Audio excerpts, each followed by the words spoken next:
PM से जो बहुत सारे स्टूडेंट भी हैं मेरे, लेकिन जो घटना घटी वो उम्मीद से परे थी। तो वो जो खिलाफ बोल रहे थे एक्चुअली वो बीजेपी के खिलाफ होकर बोल रहे थे कि मनीष कश्यप को लोग जो प्यार करते वो बीजेपी की वजह से प्यार नहीं करते। मनीष कश्यप की अपनी छवि कि अगर सरकारी स्कूल के शिक्षक के बच्चे सरकारी स्कूल में नहीं पढ़ते हैं तो उनको भी पता है कि व्यवस्था सही नहीं है, तभी नहीं पढ़ रहे। तो हॉस्पिटल के बिल्डिंग से इलाज थोड़ी होता है, वहाँ की व्यवस्था सुधरनी चाहिए। आप एक बार बिल्डिंग दिखाएं तो एक बार आप अंदर जाके व्यवस्था भी दिखाइए। मनीष कश्यप पर पीएमसीएच में हुए जानलेवा हमले के बाद बिहार के करप्ट स्वास्थ्य सिस्टम पर आवाज उठाने के लिए कई वर्गों के लोग आ रहे हैं और इसी बीच में बिहार के चर्चित शिक्षक धीरज कुमार जी हमारे साथ हैं, जो लगातार ऐसे विषयों को सोशल मीडिया पर उठाते हैं, अपने छात्रों के बीच उठाते हैं। मनीष कश्यप के साथ जो हुआ उस विषय को किस रूप में?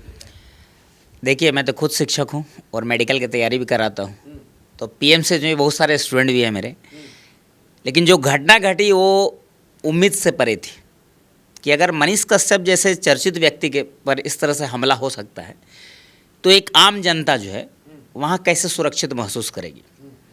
तो ये सबसे बड़े दुर्भाग्यपूर्ण की बात है। और सबसे दूसरी बात ये जो हम देखे सोशल मीडिया पर शुरुआती दिनों में, अब तो बहुत अच्छा हो गया, अच्छा रिस्पॉन्स है, कि जब ये घटना घटी तो मनीष कश्यप के खिलाफ ही बहुत कुछ लोग बोल रहे थे। तो वो जो खिलाफ बोल रहे थे एक्चुअली वो बीजेपी के खिलाफ होकर बोल रहे थे।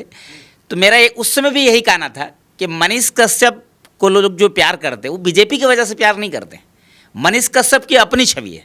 मनीष कश्यप को जो भी लोग जानते हैं वो मनीष कश्यप की वजह से जानते हैं, बीजेपी की वजह से नहीं जानते। किसी भी व्यक्ति का एक फैसला गलत हो सकता है कुछ लोगों के नज़र में वो फैसला गलत हो, लेकिन मनीष कश्यप अगर यहाँ तक पहुँचे हैं तो वो लोगों के लिए काम करके पहुँचे हैं। चाहे गरीब आदमी हो, चाहे छात्र हो, या कोई स्वास्थ्य व्यवस्था है, किसी सरकारी ऑफिस में कोई दिक्कत है तो बेधड़क बोले हैं, अच्छा बोले हैं और निडर होके बोले हैं। तो उस चीज़ की वजह से मनीष जी की छवि है, ना कि बीजेपी की वजह से छवि। मनीष जी की छवि पर बात हो गई तो सीधे सीधे बिहार की स्वास्थ्य व्यवस्था पर, पीएमसीएच जैसे बड़े सरकारी हॉस्पिटल से लेकर अररिया के एक छोटे से सामुदायिक स्वास्थ्य केंद्र में इलाज कराने कौन जाता है? नहीं, जिसका भी पारिवारिक स्थिति सही है तो लोग तो परहेज करते हैं सरकारी हॉस्पिटल से, और ये दुर्भाग्यपूर्ण है बिहार के लिए।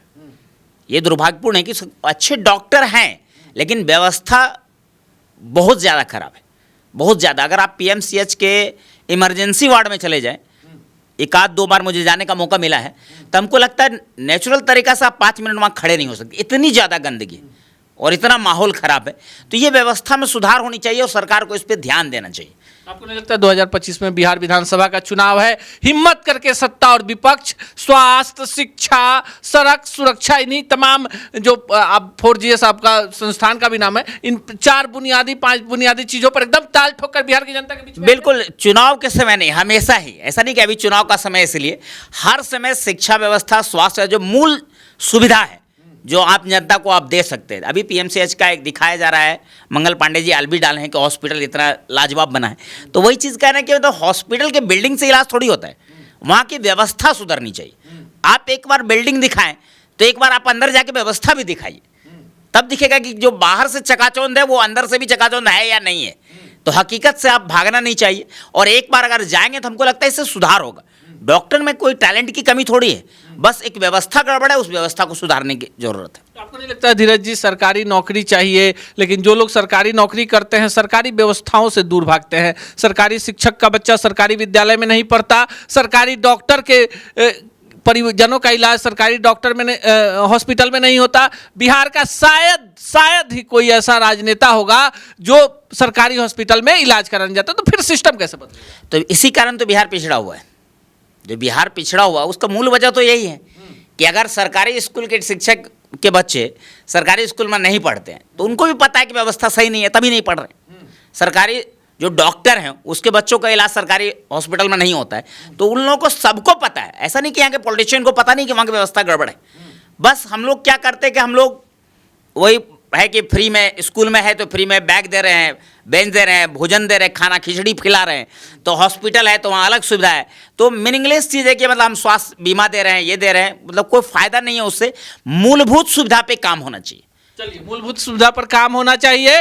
2025 में आपके हाथ में फिर वो ताकत आ गई है। एक उंगली के बटन से आप बिहार के विकास और विनाश दोनों की कहानी लिख रच सकते हैं। बाकी आप क्या सोचते हैं, धीरज जी की बातों से कितना इत्तेफाक रखते हैं, कमेंट बॉक्स में जरूर बताइएगा। सच टॉक का ये वीडियो आप लोगों को कैसा लगा कमेंट करके जरूर बताएं। साथ ही साथ अपने दोस्तों से शेयर करना इस वीडियो को ना भूलें। और हमारा 25 लाख का परिवार फेसबुक पे है, फॉलो बटन पे क्लिक करके जो है आप उससे जुड़ सकते हैं। यूट्यूब पे भी लगभग 25 लाख का परिवार है हमारा, उस पे भी जो है सब्सक्राइब बटन पे क्लिक करके आप जुड़ सकते हैं। साथ ही साथ इंस्टाग्राम और ट्विटर पे भी जो है आप फॉलो करना ना भूलें, तब जाके जो है आपको वीडियो का नोटिफिकेशन सबसे पहले मिलेगा। जय हिंद।